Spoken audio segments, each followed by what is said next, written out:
Have you ever walked into a room and felt like everyone was putting on a show? Like you're surrounded not by people, but by performers, each one wearing a carefully crafted mask, smiling, nodding, saying all the right things, but something just feels off. I know that feeling because I've been there many times. The truth is, most people are acting not because they're malicious, but because they're protecting something, a fear, a weakness, a truth they don't want seen. But here's the twist. Once you learn to read beneath the surface, once you understand the signals that leak out when someone's trying their hardest to hide jewel, never look at people the same way again. You'll see the cracks in the mask. You'll hear the story in their silence. And you'll feel the truth they're not saying. I remember this meeting. Everyone in the room was on board, full of smiles and fake enthusiasm. But I knew better. Why? It wasn't in the words. It was in their feet, their eyes, the subtle hesitations between sentences. We think people lie with their mouths, but the body always tells the truth. If you're ready to uncover what most people are trying to conceal, sometimes even from themselves, then you're in the right place. Let's dive in. Technique number 1. The Tell Me More technique. Let me introduce you to a technique so simple, so disarming, it almost feels like magic. No special skills, no intense psychology degree. Secret key. Tell me more. Sounds underwhelming, right? But don't let the simplicity fool you. This is a psychological power move disguised as polite curiosity. And the best part, people don't even realize you're using it. I first discovered it during an argument with a friend. Of all things, we were debating whether pineapple belongs on pizza. I was loaded with comebacks, ready to win the debate like it was a courtroom showdown. But something in me paused. Instead of firing back, I just smiled and said, "Tell me more." What happened next? They kept talking, but not just about pizza. Suddenly, I was hearing about family dinners as a kid, nostalgic memories, and even a story about how a childhood allergy made them hate pineapple forever. It wasn't about pizza anymore. It was about emotions, memories, identity, all from 3 little words. Here's why this works. When people feel truly listened to, their defenses drop. They stop trying to convince you and start revealing things they hadn't even planned to say. You create a space where they feel safe, where they feel like they don't need to perform, argue, or defend. And in that space, they reveal their fears, their hopes, their insecurities, their motivations. They think they're having a casual chat. But what they're really doing is letting you into the blueprint of their inner world. I've used this technique with friends, in business negotiations, even with people who are clearly trying to hide something.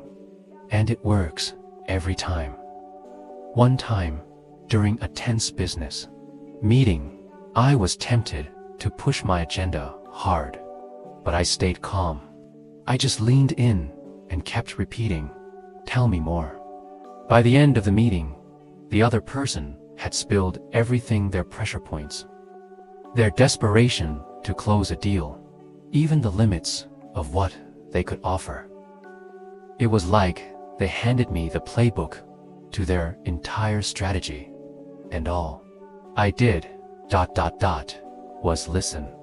Now, don't get it twisted. This isn't about manipulation. It's not about digging for gossip or trying to control someone. It's about connection. In a world full of noise where everyone's eager to speak, but few are willing to listen, this technique is a way of cutting through the static. It forces you to pause, to stop thinking about what you're going to say next, to get out of your own head, and to genuinely, deeply see another person. Tell me more is empathy without attachment, understanding without absorbing, connecting without losing your own center. It's not just a way to read people. It's a way to help them reveal who they are without even realizing they're doing it. So next time you're in a conversation, whether it's a negotiation, a difficult discussion, or just a regular chat, don't rush to speak. Pause, breathe, look them in the eye, and say, "Tell me more." Then just listen. You'll be surprised how far people will go, how much they'll open up, how much easier it becomes to truly understand them without needing to argue, correct, or control. And once you learn to do that, you'll start seeing everything they're trying to hide, without them ever knowing. Picking up from what we just learned, the Tell Me More technique isn't just about listening. It's about building real, meaningful connections. When you give someone the space to be heard, you don't just understand them better, you often learn something deeper about yourself, too.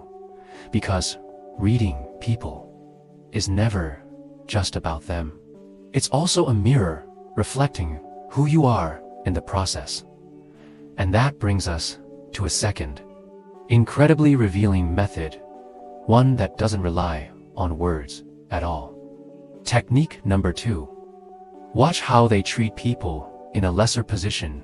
If you truly want to understand someone's character, don't just look at how they treat you. Look at how they treat people they believe are beneath them.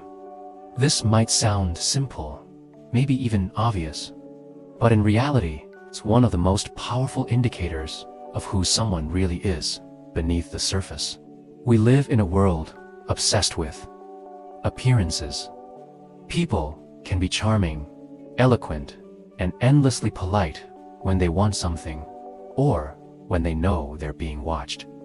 But take away the spotlight, take away the social expectations, you'll start to see their real face. It might show up in how they talk to a waiter, or how they treat a janitor, or the tone they use with a junior colleague who has no real authority. And what you'll find is often eye-opening. I learned this lesson the hard way. I used to work with someone who, on the surface, seemed like the nicest person alive, always cracking jokes, smiling in meetings, respectful to everyone in positions of power. But then, one day, we went out to lunch, and the moment we sat down, I saw the mask fall. This person, so kind and charismatic, just an hour before suddenly turned cold, impatient, and entitled, snapping at the server, barking orders like they were royalty, talking down to the waiter like they were invisible. It was jarring, like watching someone flip a switch, and it wasn't a slip-up. It wasn't a bad day. It was a glimpse of who they really were when they thought no one that mattered was watching. The truth is, people often reveal themselves in moments of perceived power imbalance, when they think the other person can't fight back, can't complain, can't hurt their reputation. If someone is rude to the waiter, dismissive to the intern, or talks down to a cashier, they're showing you more than a personality. Quirk, They're showing you their moral baseline, because the person who's kind to you but cruel to others, they're not truly kind. They're calculated. They're performing for your benefit. But when there's no benefit, when kindness won't earn them anything, they drop the act. And in that moment, what you're seeing isn't a bad attitude. It's their default setting. Stoicism teaches us to observe not with emotion, not with judgment, but with clarity. To watch how people act, not just when things are good, but especially when there's nothing to gain. It's easy to be polite in a meeting when your boss is present. It's easy to laugh at someone's joke when you need a favor. But what about when the cameras are off? When no one's keeping score? That's when the real test begins. And I've started using this as a kind of quiet filter in my own life. Friendships, in business partnerships, even in dating. I've watched how people behave when the stakes are low, when they interact with a cleaner, a barista, or someone struggling on the street. And those moments have told me everything I needed to know. Because someone who says thank you to a bus drive, who holds the door open for a stranger, who treats everyone with dignity, regardless of title or uniform. That's the kind of person who doesn't need to prove their worth by stepping on someone else. But it goes even deeper than that. How someone treats others, especially those with less power, is a reflection of how they truly see themselves. People who are secure don't need to belittle. They don't need to dominate a conversation or make someone else feel small just to feel tall. But those who are cruel, those who act superior, they're often battling something within: insecurity, ego, a need to control. And they project that pain outward by putting others down. So next time you meet someone new, don't just listen to what they say. Watch what they do, especially when they think it doesn't matter. Because in those quiet, seemingly insignificant interactions, you might just find the loudest truth of all. We ended the last section by talking about how someone treats those who can't offer them anything, and how that's often the clearest glimpse into their true character. Because kindness without benefit, that's where the mask slips and the heart is exposed. But what shapes that heart in the first place? That brings us to the third and equally powerful insight. Technique number 3. Their past is the key to their present. If you really want to understand someone, not just on the surface, but on a soul-deep level, you have to look at where they came from. Not just their current job, their clothes, or how they carry themselves now, but their story, their history, the things they've survived, endured, and internalized. People often say, the past is behind us, but in reality, it's not. The past doesn't just sit quietly in the rearview mirror, follows us. It shapes us. It becomes the lens through which we see the world, whether we're aware of it or not. Their past is influencing everything: how they think, how they react, how they trust or don't, and even how they treat you right now, in this exact moment. Now, this might sound controversial because it suggests that people don't simply move on. But let's be honest, do we ever really leave the past behind? In many ways, we carry it like an invisible backpack. Sometimes it's light, just a few memories. Other times, it's heavy with regret, trauma, or pain. But make no mistake, it's always there. I had a friend once who seemed constantly on edge, always defensive, quick to snap, reluctant to open up in any kind of close relationship. At first, I chalked it up to personality. Maybe they were just high-strung or naturally suspicious. But over time, as our friendship deepened, the truth came out. They'd been betrayed by people they trusted. They grew up in a financially unstable home, and they were raised in an environment where they constantly had to prove their worth just to be seen. Suddenly, their behavior made perfect sense. That short temper, it wasn't random. It was armor, a defense mechanism forged in fire. They weren't just reacting to the nows, they were reacting to ghosts from their then. And sometimes, scars. Those scars show up in how we love, how we argue, how we trust, how we handle success, even more, how we handle failure. A person who grew up feeling emotionally neglected may now crave constant reassurance in every relationship. Someone who was cheated by a business partner may become cold and skeptical of any future collaboration. And someone who was told again and again that they'd never be enough might become obsessed with validation, performance, or control. But here's where it gets important. Understanding this doesn't mean we excuse bad behavior. It means we see it clearly. Stoicism teaches us not to judge what we observe, but to understand it, to recognize things as they are, not as we wish them to be. When we understand someone's past, we gain context. And that context helps us navigate the present more wisely. I've seen this play out in romantic relationships countless times. Have you ever dated someone who seemed perfect at first? Thoughtful, caring, present. But as time went on, patterns began to emerge. Maybe they became clingy. Maybe they pulled away without warning. Maybe they were overly jealous or afraid of commitment altogether.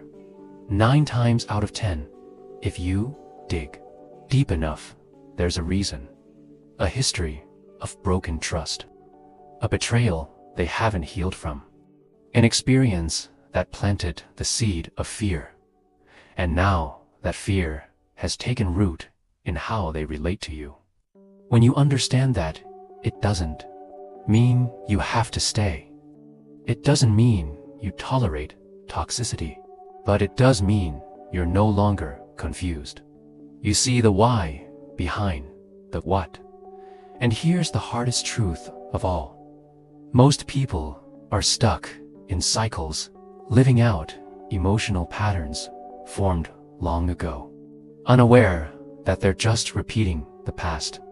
On a loop, the coworker who constantly seeks praise.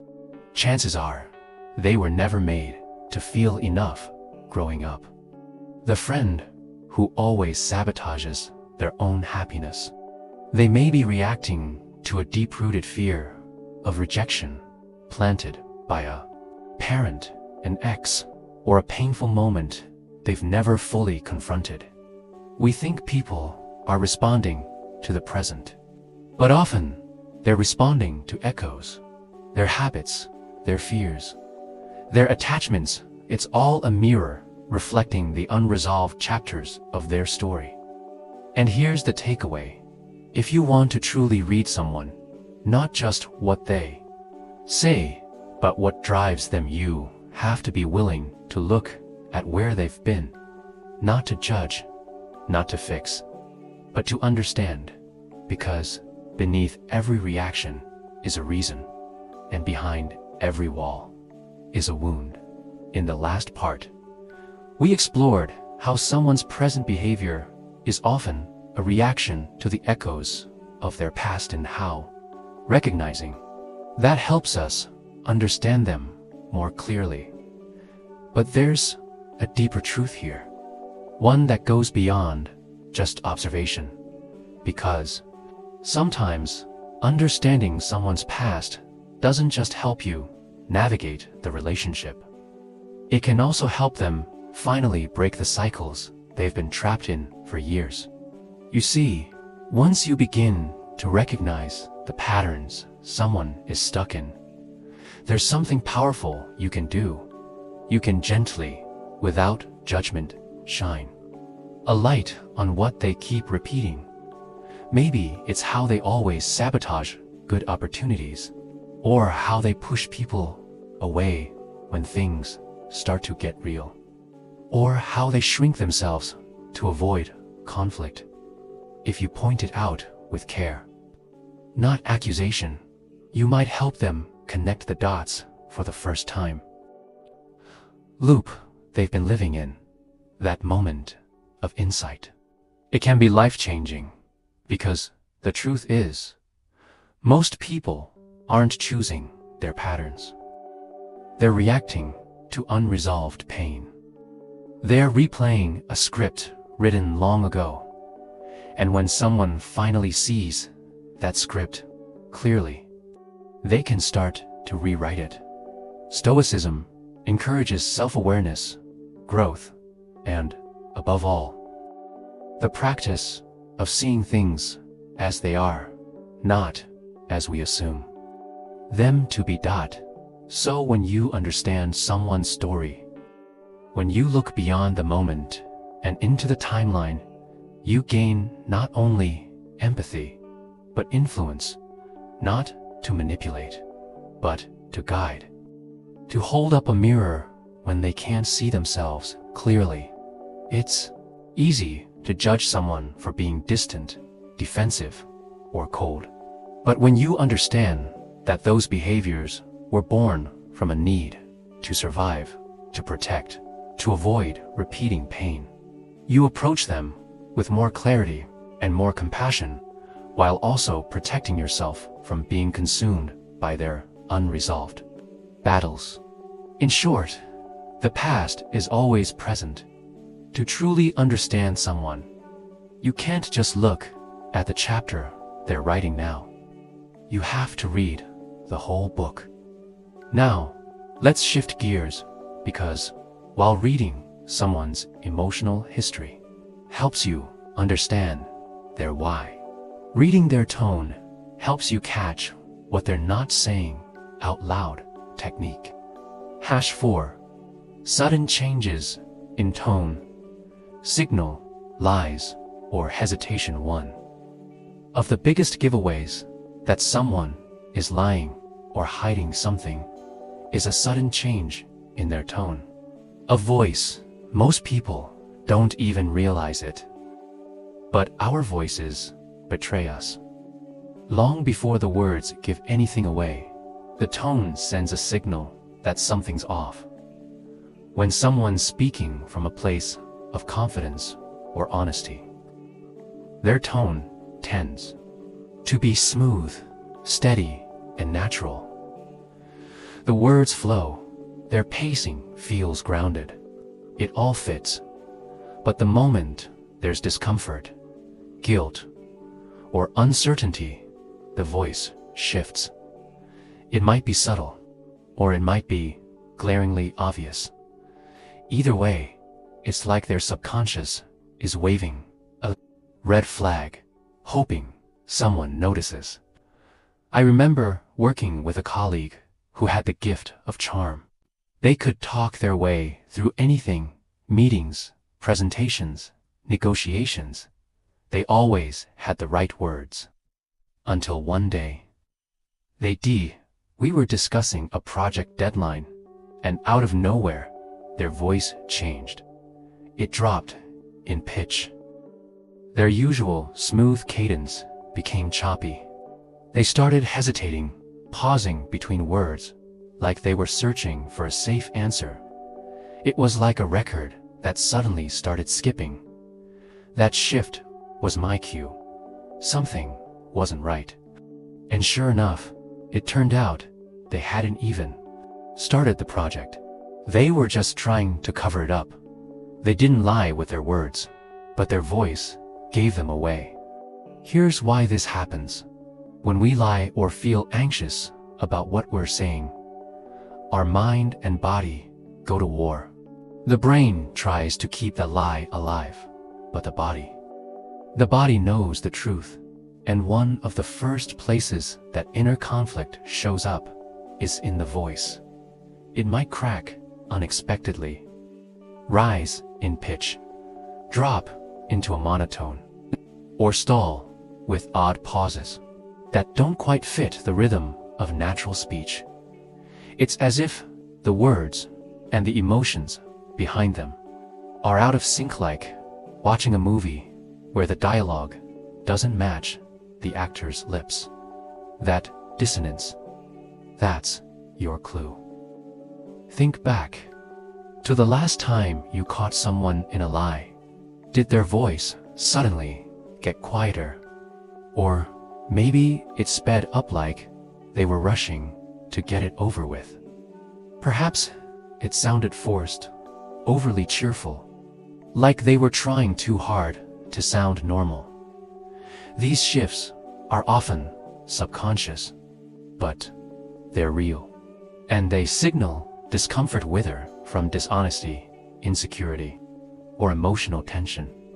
It's not just about catching someone in a lie. It's about tuning into the vibe behind the voice.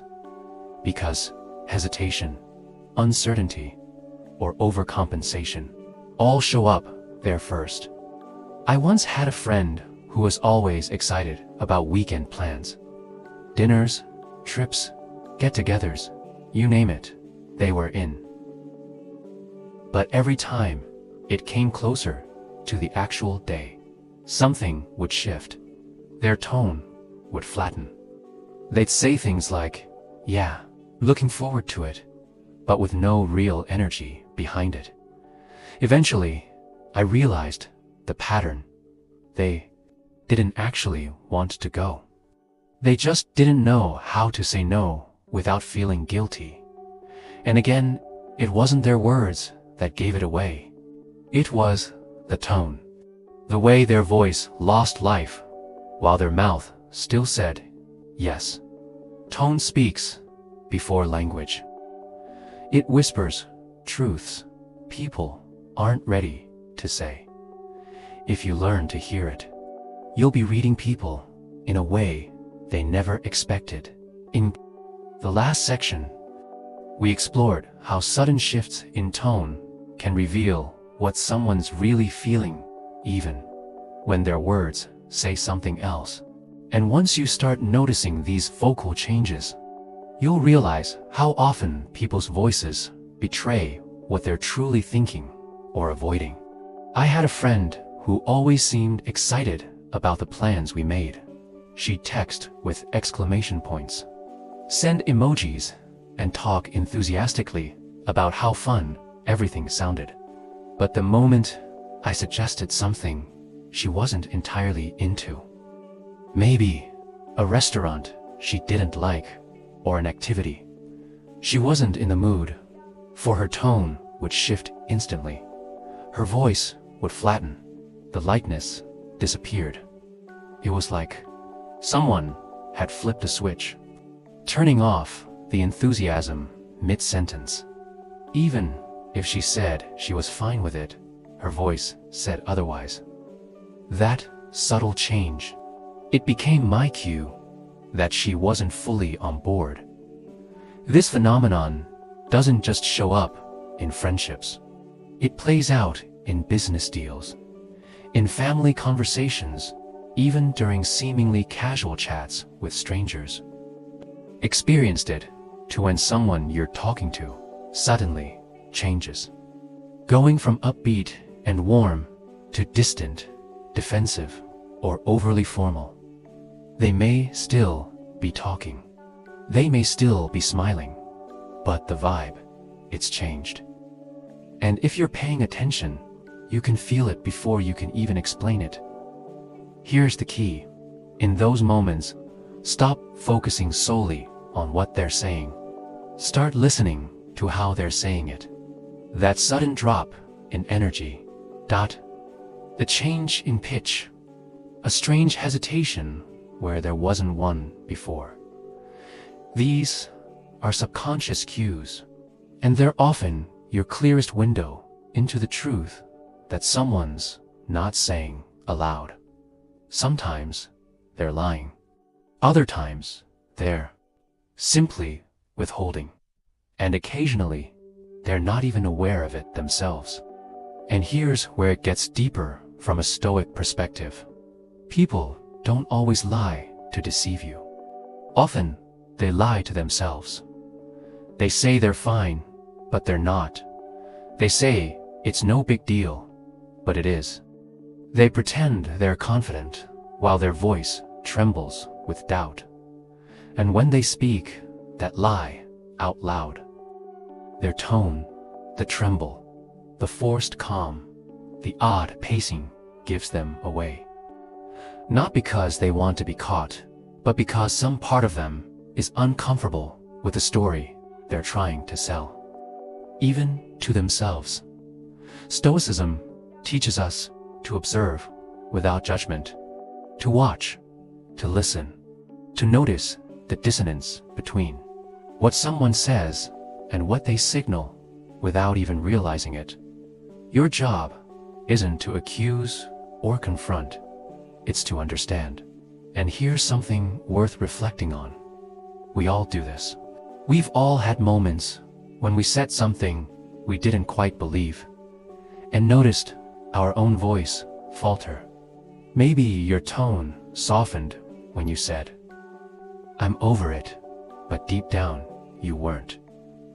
Or you agreed to something, even as your voice got quieter, like your body was resisting even while your words complied. Your voice becomes the mirror of your inner truth. That's why Stoicism emphasizes alignment, that your thoughts, words, and actions should be in harmony. Because when they're not, the tension will always find a way to leak out. And often, it leaks through your tone, your posture, your silence. So the next time you hear someone's tone shift, whether it's a pause, a pitch change, or a flat response, don't ignore it. Ask yourself, what are they not saying? What are they holding back? What are they uncomfortable admitting even to themselves? It might not be a deliberate lie, but it's likely not the whole truth either. And the voice always tells on them. Technique number 5. The most honest moments are when they think no one's watching. If you really want to see someone's true character, their core values, their unfiltered self-tone, watch them when the spotlight's on. Watch them when they think no one's paying attention. That's when the mask drops. The performance ends. And their authentic self, the part they usually keep tucked away, uncomfortable truth. Most of us like to believe we're the same person in public as we are in private. Honest and self-aware. But the reality, people often behave very differently when they believe there are no consequences. When no one's watching. When there's no social pressure to impress or conform. I once worked with a manager who was the picture of professionalism, polite, measured, friendly. Always said the right things, especially when upper management was around. But the moment the higher-ups left the room, she transformed, she snapped. At team members, she made passive-aggressive comments. She dismissed people's input like it was a waste of time. The calm, composed version of her. That was just a mask. Behind closed doors, she was condescending, reactive, and quick to belittle. And watching that shift, watching someone go from poised to petty the second they thought no one important was watching, taught me something crucial. The person someone is when they think no one is looking is who they really are. We ended the last section with a powerful reminder. Who someone becomes when they think no one's watching, that is their truest self. Not the version polished for the public, but the one that emerges in silence, in small moments, in the shadows. When people are in the spotlight, they're hyper-aware of how they're being perceived. They filter their actions, their words, even their body language, trying to strike the perfect balance between likable and respectable. They want to impress. They want to avoid conflict. They want approval. But the second they believe no one important is watching, when the social pressure fades and the applause dies down, the filters drop, and it's in those moments, the ones that seem too small to matter, that people show you who they really are. You see it in how they treat someone who has nothing to offer. You see it in how they react when they believe no one's paying attention. And you see it in how they behave when they think no one will hold them accountable. It's subtle, it's quick, but it's telling, because it's in these fleeting interactions what many would dismiss as insignificant, where the authentic self quietly steps forward. This principle applies to every area of life, in business, in friendships, in relationships, even in passing encounters with strangers. Let's take romantic relationships, for example.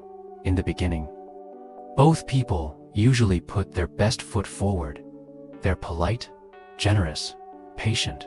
They laugh at each other's jokes, even the bad ones. They listen with interest. They dress nicely. They try. But if you want to know who they really are, don't just observe them during the grand gestures. Watch them during the quiet moments when they're not trying to impress. What's their tone like when they're hungry and tired? How do they treat the waitress when she messes up the order? Do they still say thank you? Do they still show patience when plans fall through? Or does their kindness vanish the moment no one's clapping? I've seen this dynamic play out in social settings too. There's always that friend who becomes the center of attention at parties, cracking jokes, telling stories, lighting up the room with energy and charm. But then the spotlight shifts. The crowd thins. The laughter fades, and suddenly they become distant, aloof, dismissive. It's not that they're tired, it's that the audience is going and with it. The effort, in those moments, their true character surfaces. Not in how they command the room, but in how they act when no one's watching to reward them for it. Here's where the Stoic perspective becomes essential. As a Stoic, you're trained to observe life objectively, to look beneath the surface without judgment, to see what is, not what people want you to see. People often reveal who they are when they think they're off stage. And those are the moments you should pay attention to the most. Because Stoicism teaches that virtue, true moral character, is not measured by how we act when the world is watching. It's measured by how we act when it isn't. I once worked with a colleague who, in public, was warm and supportive. In meetings, he always had something positive to say. He'd celebrate teammates' wins. He'd offer help and encouragement. But the moment we were alone, the warmth disappeared. His tone turned cold. He was short, uninterested, and only engaged when the task directly benefited him. It was like watching someone switch masks depending on the size of the audience. And that's when it hit me. His kindness wasn't kindness. It was calculation. Because the most honest moments in a person's life are not when they're under the spotlight, but when they're outside of it. When someone believes they're unobserved, unjudged, and free of consequences, that is when their real values, their true instincts, and their actual priorities emerge. If someone can only behave well when someone important is watching, that's not character. That's performance. If someone shows respect only when it might earn them something in return, that's not virtue. That's strategy. And this is where Stoicism drops its deepest message. True character is who you are, in the shadows, not in the spotlight. It's not about the version of you that's curated for compliments. It's about the version of you that shows up when no one's around to validate it. A Stoic doesn't adjust their integrity based on who's in the room. Their values don't bend with the audience. Their kindness, patience, and discipline come from within, not from the promise of external reward.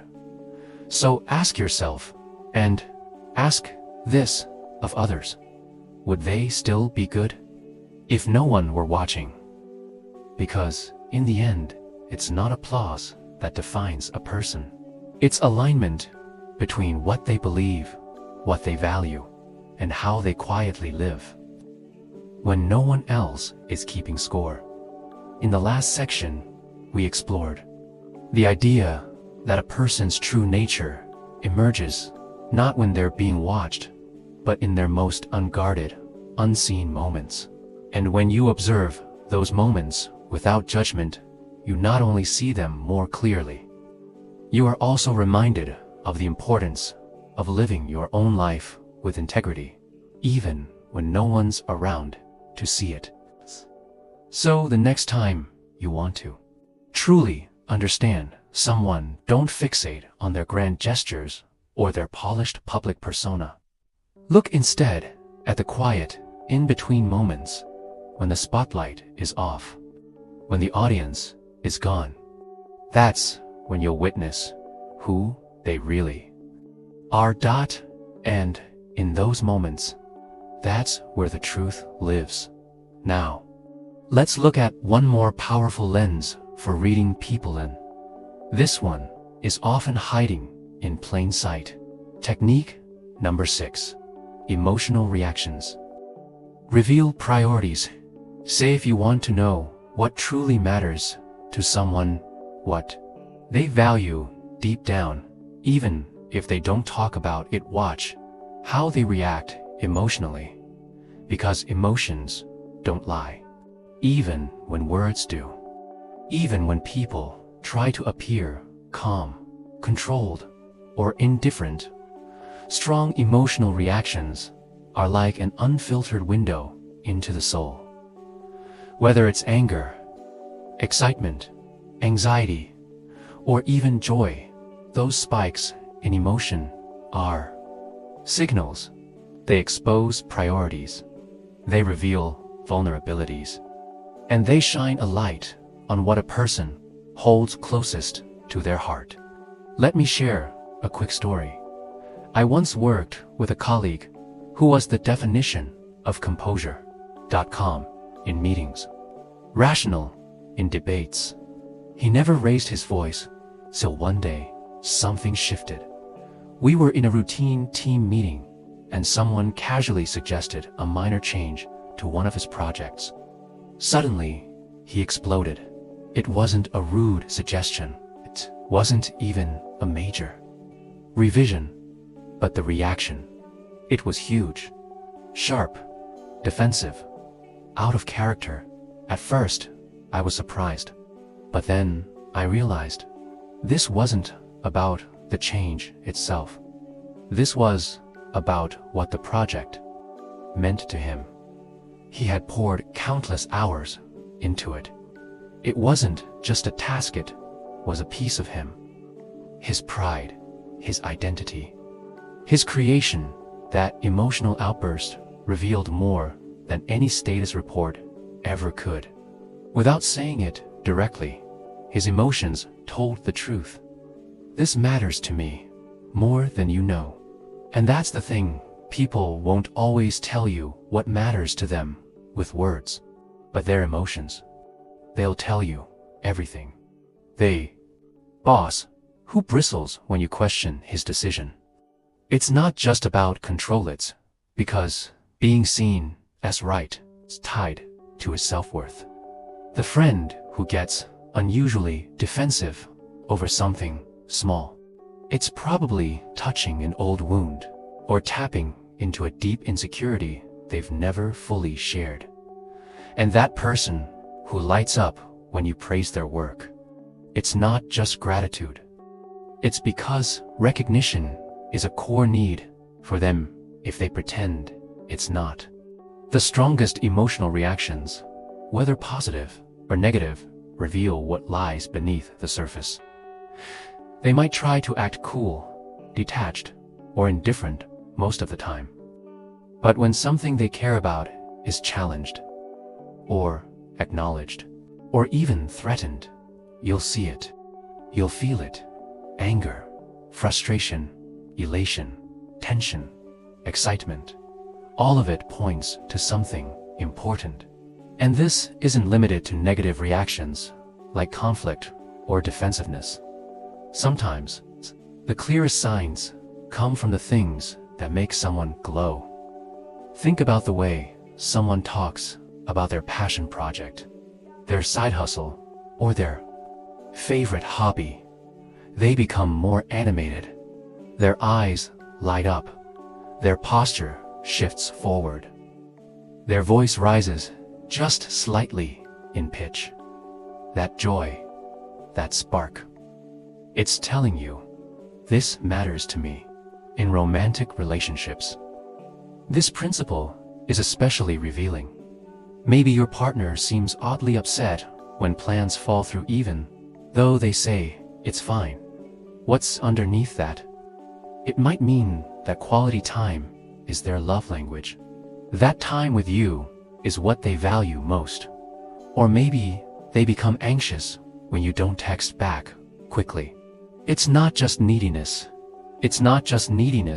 It might be that emotional connection, shaped by past experiences of abandonment or distance. In the previous section, we explored how emotional reactions, whether frustration, excitement, or defensiveness, windows into a person's core priorities. Emotions are never random. They're always anchored to something deeper. A value, a fear, or a part of someone's identity they're trying to protect. So, the next time someone gets unusually animated when talking about an upcoming trip or shared event, it's not just excitement. It's a signal, a sign that creating memories or building shared experiences is deeply important to them. It tells you more than words ever could, because emotions are always connected to values. And if you learn to listen to emotional cues, not just the words, not just the body language, but the emotional spikes, you'll get a clear, unspoken map of what truly matters to someone. No need for them to spell it out. No need to pry. Their emotions are doing the talking. Take this scenario. Let's say you casually mention to a friend or colleague, "Hey, you've been running a bit late lately." You expect a shrug, maybe a quick apology, but instead they get defensive, flustered, even angry. They lash out as if you questioned their entire character. What's really happening there? It's not about being late. It's about what punctuality represents to them. To that person, being reliable might be a part of their self-image. They've built their identity around being dependable, on time, trustworthy.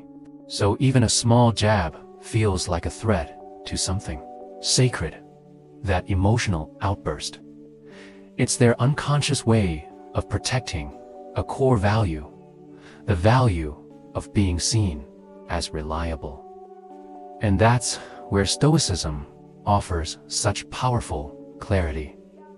It reminds us to observe behavior objectively, especially when emotions flare. Because when emotions spike, it's a sign something valuable is at stake. This applies not just to the people around you but to you, too. Once you start noticing emotional reactions in others, you'll begin to pay attention to your own. And here's the deeper Stoic lesson. Your emotions also reveal your priorities. When you feel yourself getting angry, hurt, offended, or deeply moved, pause. Ask yourself, why is this hitting me so hard? Is this about something I truly care about? Or is this just my ego reacting to discomfort? Are you upset because someone questioned your honesty? Or are you more upset that your image in their eyes took a hit? Is the situation really about fairness? Or is your pride just bruised? Stoicism teaches that by understanding our emotions, we can begin to control them, not suppress or ignore, but recognize and respond wisely, because not all emotional reactions are rooted in principle. Some are tied to pride, others to insecurity, and some are simply habits we've never examined. The ability to read people isn't some rare, magical gift. It's a skill, a practice. It's about learning to pay close attention to the subtle signals, body language, tone, emotional shifts, behavioral patterns. All of these are like clues, breadcrumbs, that lead to the truth beneath the performance. And this is where Stoicism gives you the ultimate edge, not by telling you what to think, but by training you how to observe without distortion or drama. Because when you learn to see past the surface, when you start noticing what's not being said, you gain a quiet kind of clarity in every social interaction. But here's the key. This isn't about power. It's not about manipulating people or using insight to get an advantage. It's about understanding. And more importantly, it's about becoming. The more you understand others, the more you'll begin to understand yourself. What makes you react emotionally? What do you prioritize deep down? Are you living in alignment with your values, or just reacting to life as it comes? Because reading people is not just about decoding the world around you. It's about refining the world within. Final reflections. Outro. So, let's bring it full circle. Reading people truly. Understanding them isn't about catching lies or winning conversations. It's about slowing down enough to observe what most people miss. It's about seeing past the masks, past the polish, and into what really drives someone. It's about asking better questions. What does this reaction say about what they care about? What does their silence reveal? What am I learning, not just about them, but about myself? And once you begin to see the world through that lens, everything changes. You stop guessing, you stop reacting, and you start understanding with clarity, with calm, and with compassion. Thank you for spending this time here, reflecting on what it really means to read others and yourself with wisdom. If this message resonated with you. If you want more videos like this where philosophy meets practical insight, please consider subscribing to Stoic Havenway. Here, we're not chasing noise. We're building a quiet space for clarity, strength, and growth. Until next time, live with intention, observe with honesty, and above all, never stop learning how to see beyond the surface.